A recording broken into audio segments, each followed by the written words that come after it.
everybody, and welcome back to the Taino Heritage Camp. We are joined once again by Lynne Guitar. Mabrika, Lynne, how are you doing this morning? I'm doing very, very well, thank you. It's a holiday morning. Yes, it's a holiday here too in Jamaica, which is very cool. So at the Taino Heritage Camp, we often have like reading circles, and we invite authors to come down and read to children so that they can enhance their knowledge on like Taino information. So it doesn't necessarily have to be a specifically Taino book. It's on things that inspired or were heavily influenced the Taino culture. So you have a set of 10 books which actually speak specifically about Taino culture of the youths growing up to becoming adults. So can you tell me a little bit about yourself, a little bit about the books that you have written for children? I know it's from like 10 to 100, but Yes. you do have very child-friendly like literature. It's child-friendly literature. Thank you very much. I find that adults love to read well-written children's books. Yeah. And that's why I think my books are popular, both with their family members, the adult family members, as well as with the children. Yeah. As I say, the main characters in my books are Kayabó and his sister Anani. When the books start out, Kayabó is 12 years old and Anani is 10. Right now in this book, book number 3, called Voyage to Xaragua, Kayabó will be 13 years old in 1 month. So Kayabó is the boy. Is the boy. And Anani is the girl. Right. And she just turned 11 in this book. Okay. And we're going to meet somebody new. We're going to meet the Taino who inspired me to study about the Taino, and I've been studying them now for 35 years. Her name was Ana Kaona, and she was the most important and most powerful of all the caciques who lived on the island of Hispaniola. There were 5 supreme caciques on the island when the Spaniards arrived. Her brother was the most powerful, and then he died, married. right? He died of illness that was brought in by the Spaniards. But before he did, he married her she was married to Kayabó.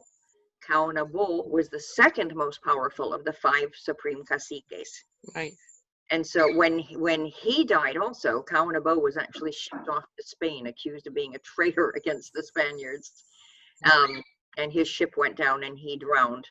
But she inherited the position as cacique in both Kayabó's caciques go. With reason, though. With reason, she was the advisor to her husband, a very strong advisor to her husband, and her brothers came from a line of caciques as well. Yeah. Right. So she was one of the most knowledgeable and wise of the caciques on the entire island, and very, very powerful woman. Right. And so tell me the period of this time, because she was one of the strongest during a period, right? Yes. Right now, the book 3 takes place in September of 1489. 1489. Okay. So we have like 3 years before the Spaniards arrive. Okay. And this is when she's so in this book, she's Ana Kaona is only 15.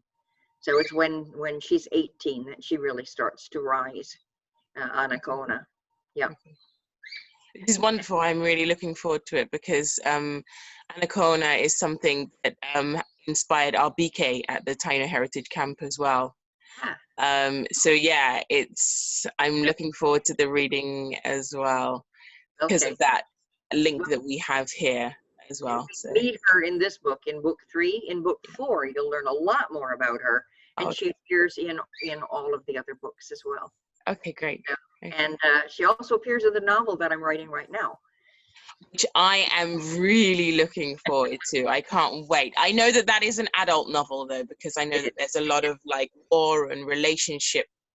Right. Because it is the biography of Anacaona. Right, right. Yeah. I'm really looking forward to it. Yes. Without further ado, let's start the reading. Okay. And oh, by the way, which one would she be? Anyway, I'm going to show you the cover of this book in color. You can see these are the girls, and Anacaona is in there. Which one is she? You know, I'm not 100% certain. She would be one of a 15-year-old. So she's probably the one in the back who's carrying some fruit in a basket. That's probably her.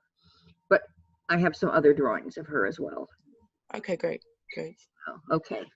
So let's start. This is called Voyage to Xaragua. And Xaragua is the region where Boichio, the highest ranking cacique, was the cacique of the region called Xaragua. And this was his town. And yeah, okay, so. Okay, cool.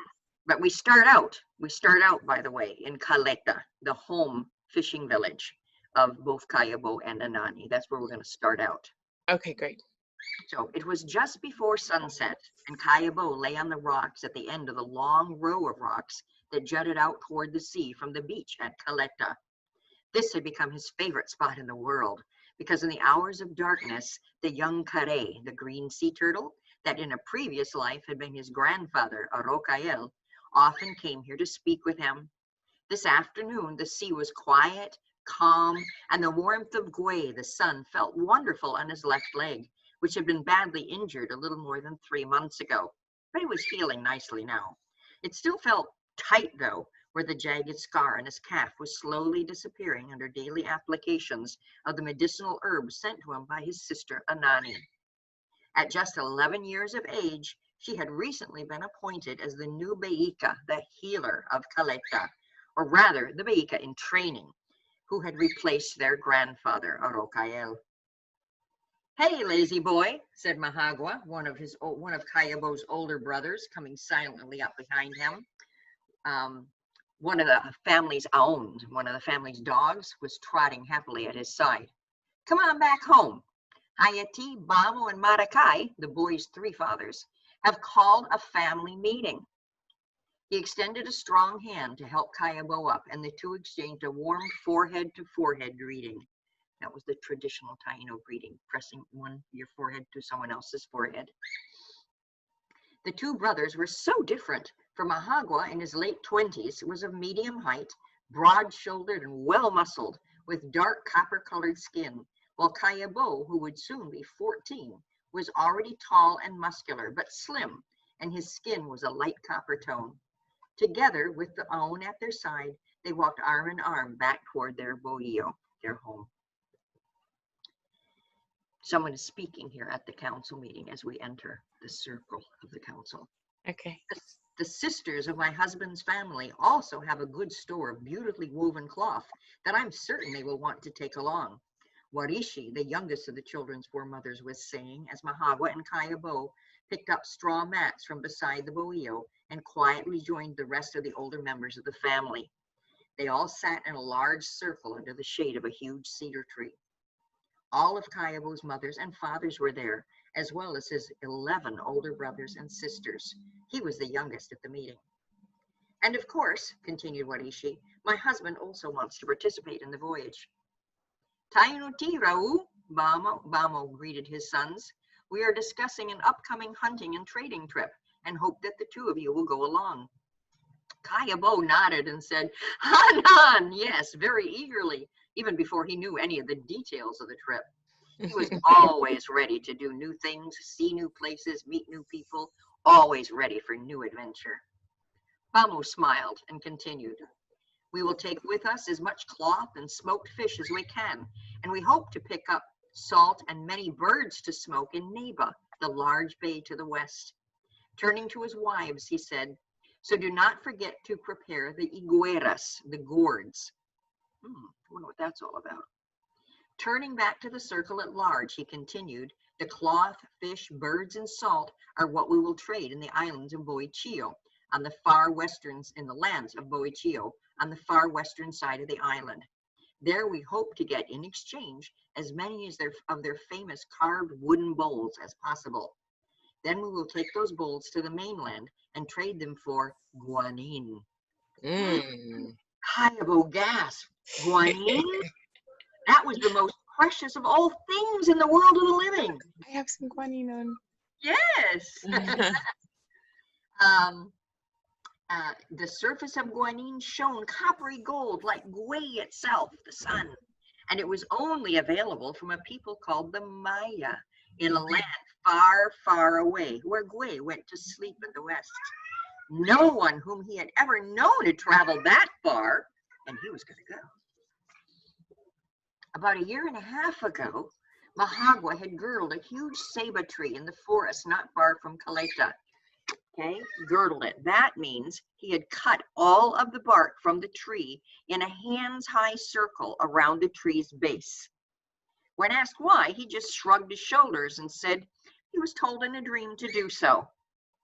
Out of that tree, which was now nearly dead because he had girdled it, the family would carve a piragua, a boat far larger and more stable than a canoa, a canoe. Okay. When completed, it would be capable of holding many rowers and a large amount of food, drinking water, and trade goods.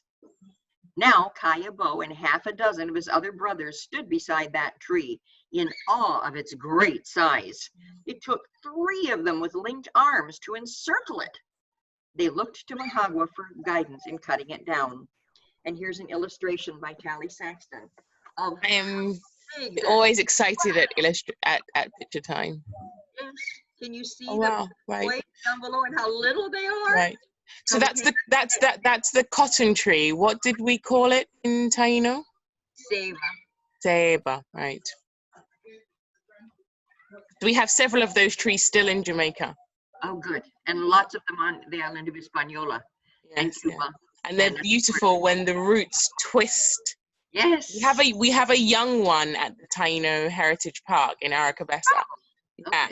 It hasn't started twisting yet. It's quite young, but it's huge. It's so tall, and that's a young tree. So round, so big around. Yeah, hundreds of years old. They get to, So they look to Mahagua for guidance in cutting down this huge tree. They're going to need help. We'll begin chopping here on this side of the tree, and must always keep the cut on this side, the deepest, said Mahagua. He pointed to an open field. He said, that way, when the tree falls, it'll fall in that direction of the open field, okay, where there's nothing to block it. He indicated that Kayabó and 2 of his other brothers should begin chopping the tree, and he sent the others off into the forest to begin gathering firewood. Working in teams, it took them a little more than a month. One team chopped at the tree, and the other team gathered firewood, switching places every couple of hours, while 2 of the younger boys spent all day sharpening the stone axes. But when the tree was almost cut through, Mahagua told them to stop.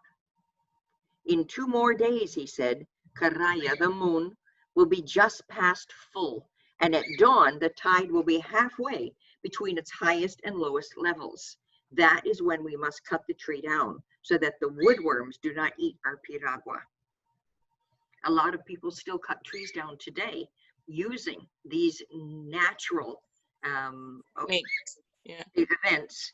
And if they don't, the worms will eat it. And if they do, the boats do not get attacked by the woodworms. Right. It was woodworms that made Christopher Columbus lose his ship, ground his ship on the island of Jamaica. He didn't know. The ancestors were on our side that day. Yes. Kayabó soon realized that the next phase of the work, trimming off the branches and the bark, shaping the front and back ends of the trunk, burning out the central part, then scraping out the charred wood, was even harder than the chopping had been.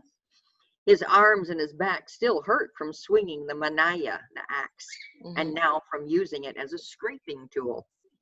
The only break they had from hard work day in and day out, other than mealtime, was when he and his brothers went to bathe in the river several times a day. They needed to bathe frequently, not only to cool off, because it was so hot working with fire, but also to cleanse the black soot off their faces, hands, and bodies. I often wondered when I would see the wooden canoas, the canoes, how they could get all that wood carved out, but they didn't. They used burning. Right, yeah, so they would burn and scrape, because it would soften the wood. Yes. I actually heard that we used to put fires at the base of the cotton trees, the ceiba trees, to help to soften it so that it would be easier to cut down as well. Ah, that could be. That could very well be. Yeah. Except that below the girdling, it would still be green. It would be very difficult. So that would only help them to chop it above that girdling. Right, of course. But yeah, it could work. Yeah. Okay. They were not the only ones who were working hard to prepare for the trading trip. Everyone in the family was. While the older brothers worked on the piragua, their fathers took their younger brothers out to fish, while their mothers and sisters were weaving cloth, gathering cloth from all their relatives, building green stick bucanes, smoking racks, along the beach, smoking the fish, wrapping the smoked fish in palm leaves, and preparing also lots of casabe for the long voyage. Some of the younger girls were sent to gather higueras, gourds. Yeah. Little One volunteered for the special task of making an higuera for Kayabó's head, since he was not married and had no wife to do so. She giggled early one morning as she held up the large, hollowed-out higuera to his face to trace on it with a sharpened stick the places where she would carefully carve eye holes and a mouth hole. So, they're making masks. On a huge gourd that would fit over top of Kayabó's head and have eye holes and a mouth hole. We'll find out later what those were for. So these were the gourds, because there are two types. There's the one that grows on the vine, and then there's the one that grows on the tree. So there's the ground ones. The tree ones. Right. Oh, so it was the tree ones that he's referring to. And then there were the ones that had like neck, like a bottle. Vine ones. Yeah. This is one of the big round or oval ones. Okay, great. Okay. Careful, Anani, said Kayabó, teasing her. I do not want you to poke an eye out with that stick. As they laughed together, they heard a honking sound from far away. Kayabó held his hand up over his eyes to shade them from the rising sun, and looked toward the south. They watched as the sun darkened due to a thick flock of birds flying north. There were so many, and their honking was so loud that Kayabó had to yell as he said to One, "One day soon I'll use your higuera to catch my share of those birds." Finally, the huge piragua was ready for the final stage, dragging it to the beach, polishing it with wet sand for days until both the inside and outside of the wooden boat were smooth to the touch, then rubbing it down with animal grease mixed with the powdered red dye called bija, and then finally putting it out to sea. On the day of the piragua's launch, Kayabó was the first person out on the beach. He awoke long before dawn, even though he had stayed up late helping to load the piragua with all the necessary supplies and trading goods. He walked to the end of the rocks to speak face to face with Araucael in his reincarnation as a green sea turtle, perhaps for the last time in a long while. They broke off their conversation, however, when his grandfather told him that Anani was arriving. Kayabó said goodbye to Araucael and ran back to the beach to greet his sister. Anani had been living in seclusion for months now in the bohío that formerly belonged to Araucael, where she worked every day with her grandfather's former apprentices, Kayabó, Cagua, and Umatex. They were teaching her what they had learned from the deceased Beique. The only other person who had seen her in all that time was their mother Naneke, who took food to Anani every day and carried medicinal herbs back to Kayabó. Anani now wore a knee-length cotton cape dyed the darkest black. She also wore white cotton arm and leg bands bearing black bat symbols, and a beautiful necklace that shimmered in the light of the rising sun, which nearly covered her chest. It was made from the pearl-like interior of a very large conch shell, and it was carved in the shape of a bat with outspread wings. She and Kayabó exchanged forehead-to-forehead greetings, for they had had an especially close relationship for more than a year now, ever since they had saved the village from drought by rediscovering the hidden pools of fresh water in what was now called the Ni Rahu cave, the Children of the Water Cave. "You look almost grown up, dearest sister," Kayabó said, holding her out at arm's length. "And where did you get that beautiful necklace?" She reached up her right hand to fondle the necklace while responding, "It was a gift from our Oracabessa. You can speak with him in his current form as a green sea turtle. I cannot, but ever since I was appointed to be the new Baika and moved into his buio, he has appeared to me in dreams. Not every night, but several times a week." What do the two of you talk about in those dreams?" asked Kayabó, holding her close. He's a little bit jealous. Yeah. "Mostly we talk about the errors in what Kagwa and Umatex are attempting to teach me," she responded, giggling. She glanced in their direction to make sure they hadn't heard her. "But it appears that he knew well in advance that despite my age, I would be appointed to replace him. And one night last week, Oracabessa said I was learning so fast that I deserved a reward. He told me where he had hidden this necklace, which was a gift to him from Nibagwa, the Beike who trained him. Just then, all their younger brothers and sisters swarmed around them, begging to be picked up and snuggled. 'Anani, Anani,' they cried, for they had missed their sister. Behind them came their mothers, fathers, and other brothers and sisters, laughing and chatting happily in anticipation of the ceremony this morning and the Areito, the song and dance festival that would take place that night, as the people of the Yukajeke prayed for the welfare of those who were to go on the voyage to the land of the Maya. Cacique Guabos, dressed in his ceremonial white cape and gown, both of them embroidered with gold thread and brightly colored parrot feathers, his elaborately beaded golden belt, and his necklace of individually carved dog teeth, soon arrived, followed by many of the other people of Caleta. They crowded onto the beach around Kayabó's family and the new red piragua, whose bow was now in the water, but the rest of it still on sand. Cacique Guabos and Anani walked knee-deep together into the water near the bow of the piragua and turned in unison toward Gwe, the sun, raising their arms high as the sun's rays reached out to them. Behind them, Kagwa and Umatex raised stone bowls of burning incense and tobacco, the thick black smoke rising into the air like the prayers of their leaders.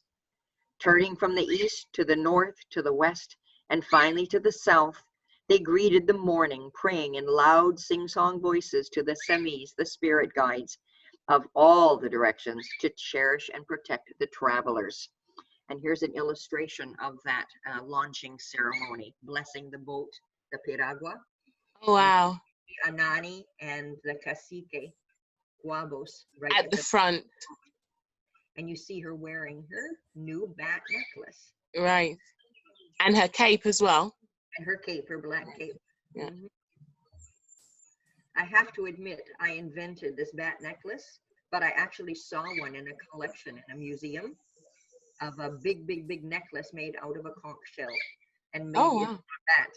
And I thought if I had Anani have one, it would make it better to draw her in the future.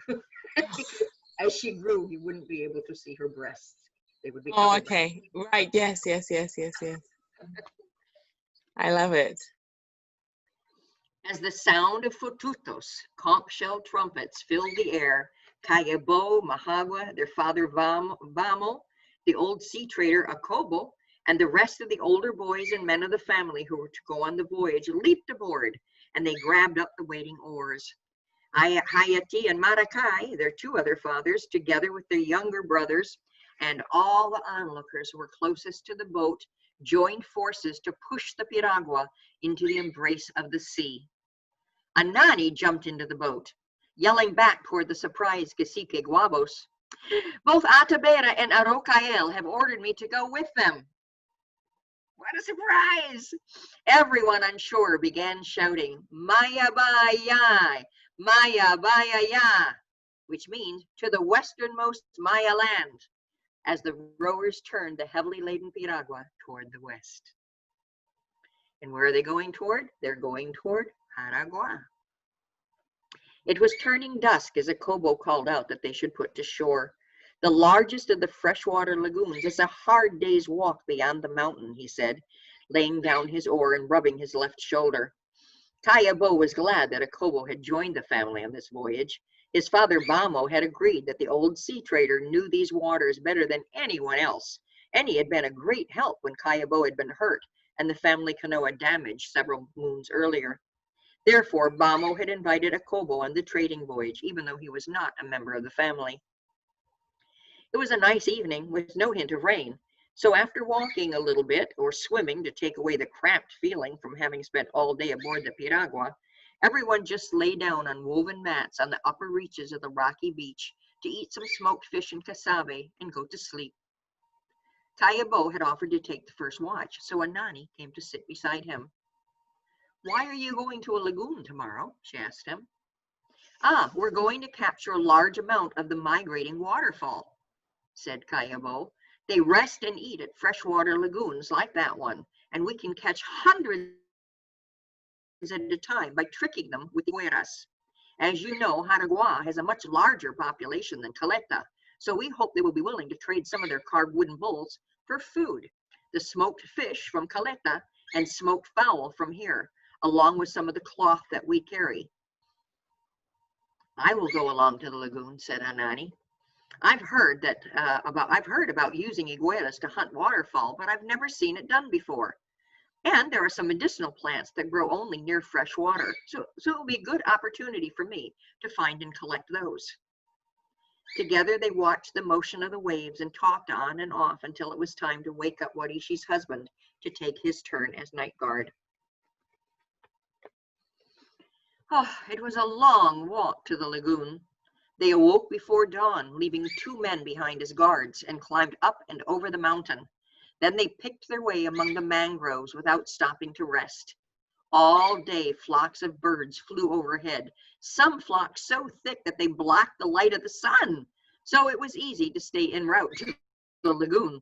They carried only drinking water, a little smoked fish and cassave, the macutos, which are big rectangular flexible baskets, and those macutos were filled with igueras, and they took sleeping mats. So they made good time, but they still did not arrive until nearly nightfall. Before dawn the following morning, Kayabó and the rest of the men collected their macutos and carefully, quietly made their way to the shore of the lagoon. Anani, choosing where she stepped so as to make no noise, followed them. The first rays of the sun peeking over the mountains softly illuminated an incredible scene. The placid waters of the lagoon were made dark by the thousands of waterfowl of different kinds that swam quietly in the dawn's soft golden light. There was only a quiet honking sound now and again to break the silence. Here and there, birds bobbed down to catch and eat a small fish or maybe a frog. Everyone in the hunting group slipped silently toward the shore, the men now on their bellies sliding like snakes through the reeds and grasses along the bank of the lagoon. Anani found a large tree behind which she could stand and watch the hunt. At a signal from Bamo, a piercing whistle, all the hunters stood up and threw the igueras from their macutos as far as they could into the water. Then they dropped down to hide in the grasses again. Immediately, of course, all the thousands of resting birds arose, filling the air with their screeching and frantic flapping of wings as the igueras began to bob about in the gentle waves of the lagoon. Several minutes later, some of the birds, apparently realizing that the igueras were harmless, began to settle back down on the water. And soon they were all back, swimming among the floating igueras, once again diving down to find small fish and frogs to eat to fortify them for the day's flight. This is when the hunters quietly put their special igueras on their heads and slipped silently into the water, carrying their now empty macutos. Anani noted how the hunters... She's super smart. Okay, this is really smart. Okay. This is how the Taino hunted for waterfowl in the big migration time. Yeah, this is really smart. Oh, Anani noted how the hunters, invisible now under the water, moved their iguera-covered heads slowly from side to side, imitating the bobbing motion of the floating igueras as they swam among the birds. One by one, she watched as birds near the hunters dove down for food, but did not come back up.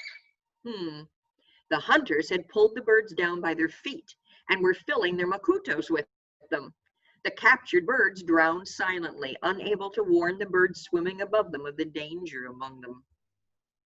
Only a short while later, after another piercing whistle from Vamo, all the hunters had stuffed their makutos full of birds and came out of the water, laughing and talking excitedly about their success, causing another panic among the resting birds. The hunting team got back to the beach camp just as the sun was setting.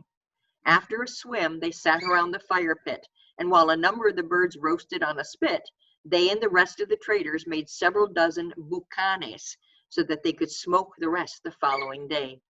Everyone slept well, their bellies full of roasted fowl. Sure they did. The next morning, visitors arrived, 2 small canoas with fishermen from the northern part of the bay. Vamo offered them a breakfast of roasted fowl and casabe, which they gratefully accepted. Afterwards, they offered to take a couple of Vamo's men to the mountain of salt. While Anani was off gathering more medicinal herbs at the foot of the mountain, Mahagua and Kayabó went with the two strangers, leaving the rest of the family to smoke and pack the birds they had captured the day before. "Guay!" exclaimed Kayabó as he helped Mahagua and the 2 fishermen pull the canoa ashore an hour later. "There is nothing green here." Indeed, the rocky shoreline led up to a small range of mountains that were just as rocky and barren as the shore. "It is this way for as far as a man can walk in a day, or maybe more," said one of the fishermen, whose name was Mabe. "But those of us who live nearby never have to evaporate seawater to get salt. In this desolate region, you can pick it up in the form of beautiful stones, like this," he said. This is a real place again. Oh, yes. In the Dom Rep, so we can actually go visit. What's it called? What's the area called? This is the west. How would I say it? This is the eastern shore of the western part of the peninsula. Okay. Yep, and it's in a real desert area. It's also where Larimar comes from, which is nice. Yeah, I don't know if you know the stone Larimar. No, we can talk about that afterwards. Yes. Let's see. But this whole area is just barren because it's a salt mountain. It's a huge salt mountains. Right. Yeah. So Mabe bent down and picked up a crystal that was larger than his hand, and he passed it to Kayabó. And then Mabe said, "I think that all the force of the land here goes into making these stones and doesn't leave enough strength for the soil to grow plants." Kayabó turned the crystal this way and that. It glistened in the sun. "Put your tongue to it," said Mabe. "Ooh, guay!" said Kayabó again, making a face. "You try it, Mahagua," he said, handing it to his brother. Turning toward Mabe, he said, "Perhaps the salt in such quantity poisons the soil and makes it unable to grow plants." Which makes sense. Yes. Mahagua also put his tongue out to taste the rock and made a face. "Woof. Tastes bad all by itself," he said, "but it'll be very valuable as a trade item because such small amounts make food taste better. And the stones don't occupy much space. I understand now why Vamo wanted us to seek it out. It's another item to take and trade with." Right, yeah, I was actually going to ask. I thought I would let the story continue. Oh. No, I was going to say, I bet they're going to trade with that salt. Yep. It makes sense, yeah. Yes. They gathered 4 makutos full of the beautiful crystal rocks to take back to where Vamo's family was camped. As they were approaching the encampment, Mabe turned to Mahagua and said, "Be careful that the salt rocks do not get wet. If they get wet, they disappear." Kayabó thought that was strange. A stone that disappears if it gets wet. 2 days later, the piragua rounded a stone outcropping and entered the Bay of Xaragua, the largest yucayeque on the island, the largest residential center, with the exception of Higüey far to the east. Kayabó was seated near his sister in the stern of the piragua, taking a break from rowing. "Have you ever seen so many bohíos in all your life?" he asked her, his mouth open in awe. There were so many that they filled the valley, spilled toward the shore, and marched up the mountain that was the valley's backdrop. "The vast stretches of green land to the north must be the Canucos," he said. "And look at the size of the Caney, the cacique's residential area," which the Spaniards called palaces, but they didn't look much like palaces. Just rectangular bohíos. Right, yeah, but big. And a lot bigger, right, a lot bigger. And a big porch on the front. Well, the Caney was huge. It had a wide covered veranda on the long side that faced the sea, and it was in the very center of the whole village, which wasn't a village, really. It was like a city. Yeah, it sounds like it. Yep. Instead of one batey, the plaza or ball court, in front of the batey, there were three. In front of the Caney, there were three ball courts. He could not count the number of canoes drawn up on the beach alongside 5 piraguas, 3 of which were much larger than his family's piragua. As they approached the beach, aiming for the part where the other piraguas were drawn up onto the sand, what appeared to be hundreds of people, far more than there were altogether living in Caleta, who came out to greet them.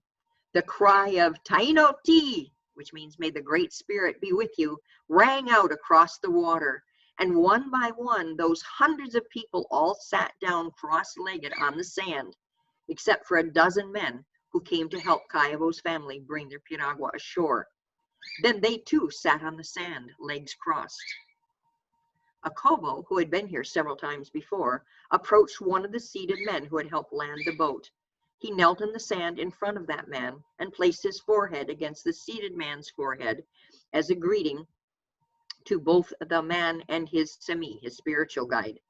Then both of the men stood up and nodded, smiling at each other. Acobo then knelt down in front of another of the helpful men for the ceremonial greeting. Quickly taking the hint, the rest of Bamo's family knelt down in front of the men in the same ceremonial forehead-to-forehead greeting, and soon all were standing and smiling cheerfully. The two groups of people began to speak softly with each other as the traders were led to the cacique's Caney. Suddenly, there was the happy sound of flutes, and from behind the Caney came a group of 15 young girls, the oldest among them about 14 years old, all with flower garlands around their heads and shell anklets that tinkled as they walked. Anacona.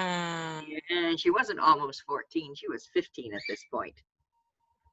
The girls were singing a delightful song about butterflies and were accompanied by 10 young boys of about the same age playing flutes. While the visitors were guided to stand before the raised veranda of the Caney, the children climbed onto the veranda and turned to face them. They finished the butterfly song and broke into another, this one about a great and wise cacique and all that he had done for his people. Okay, this is Voyage. And there is an illustration similar to the one on the front cover. Let's see. Oops, there we go. Can you see that? This is the... Yeah, I can see it. The boy with That's beautiful, and you can see the flower garlands around their hair. And there's the cacique in front of his Caney. Okay, great. Yes. And you can see the veranda there as well. Yes, you can. It's not very raised up, but it's the big front porch. As they were singing, Boichio, the great cacique of Xaragua, came out of the Caney to stand among his children and younger sisters and brothers. He was wearing a ceremonial cape that came down to his ankles. It was pure white and embroidered with golden thread and brilliant feathers.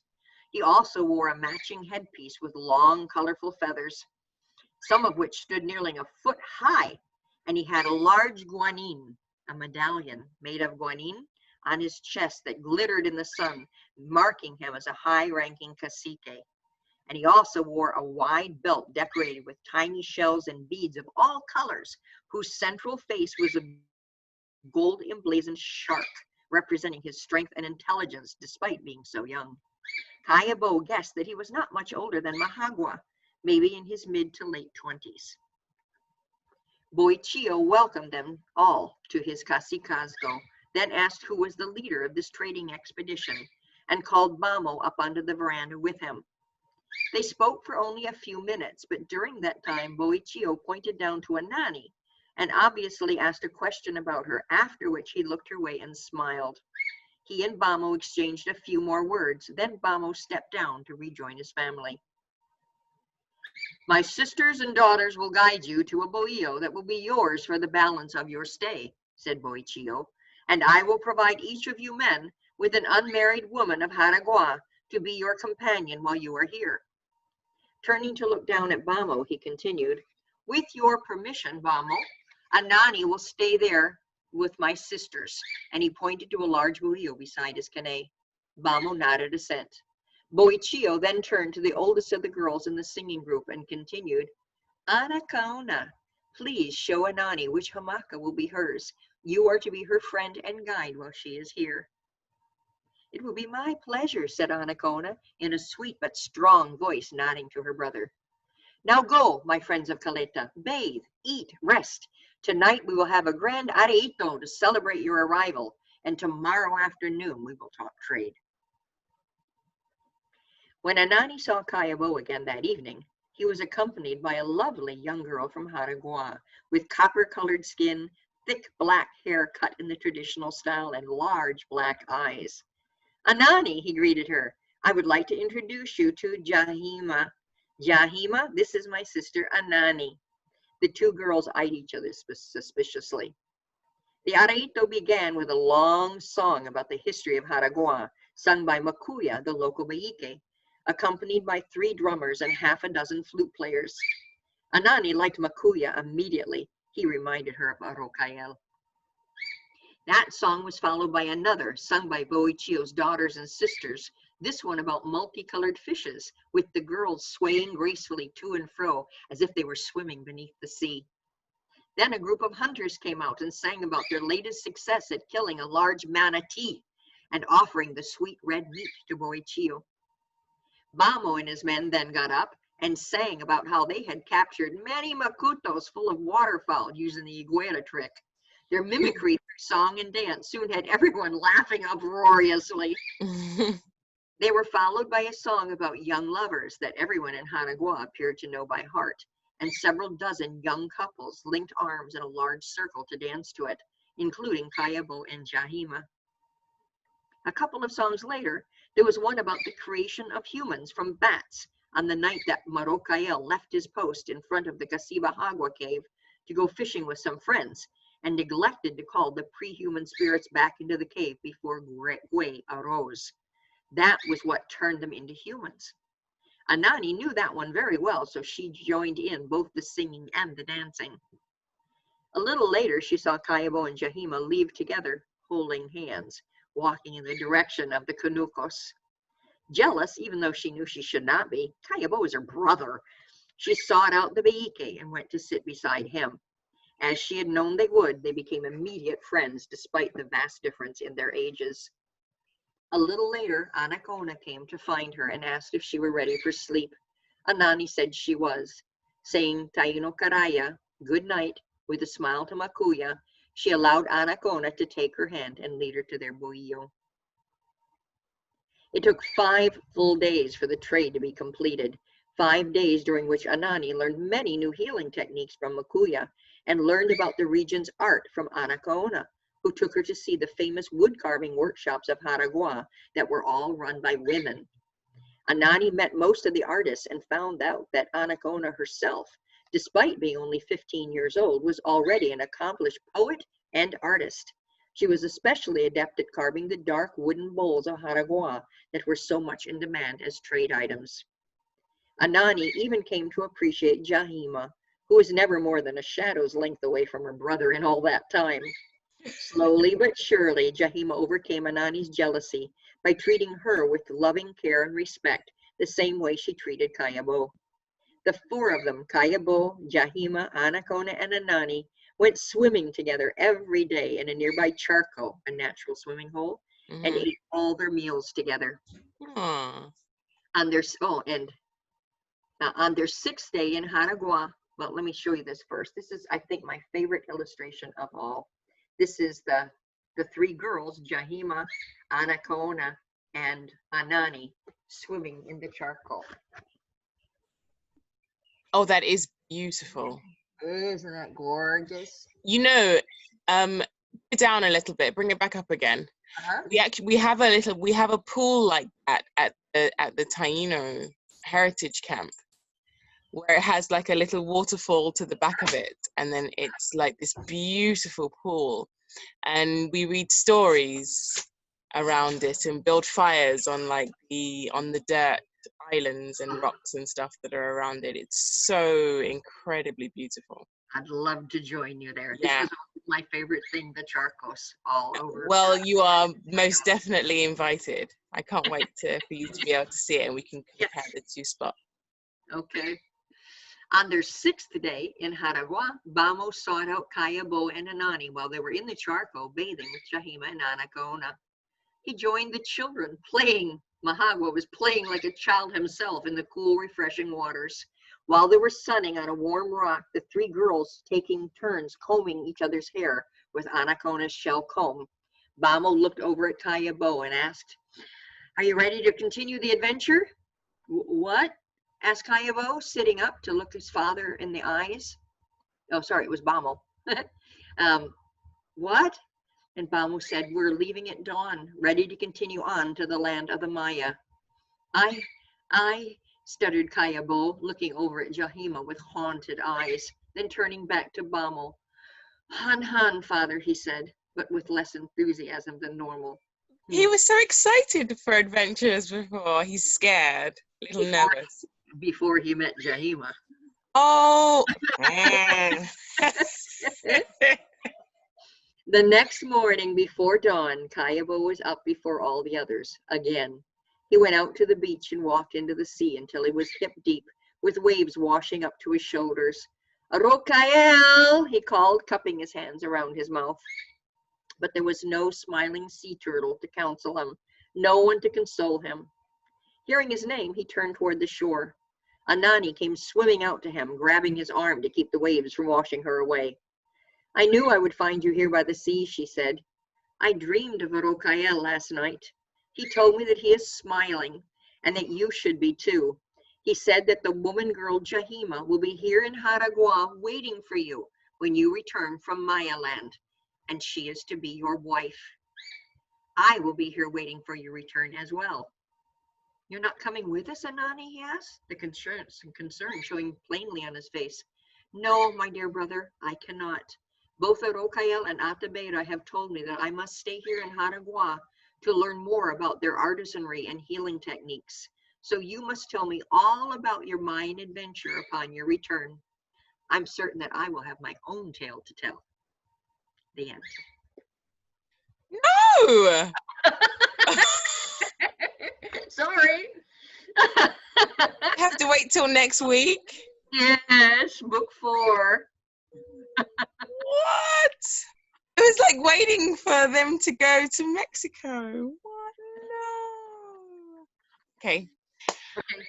I'm sure I'm as excited as the listeners because I'm Here for. yeah. We have 7 books to go. We'll learn a lot more about Kayabó and Anani and about the Taino in general. Yeah, no, it's really detailed. I love the way that we kind of get into like the finer details of how people live and existed during those pre-Columbian times. So Lynne's books are actually for sale, and we have them for sale on the Taino Heritage Camp website as well. So you guys can click in the link below and it takes you to a little bookstore that has a loan we have. Also, don't forget to like and subscribe so you can get notifications as to when Lynne is coming on next week for the next reading of 4, which I'm really looking forward to as well. So thanks guys for joining us, and we will see you next week. Ha hom. Ha hom.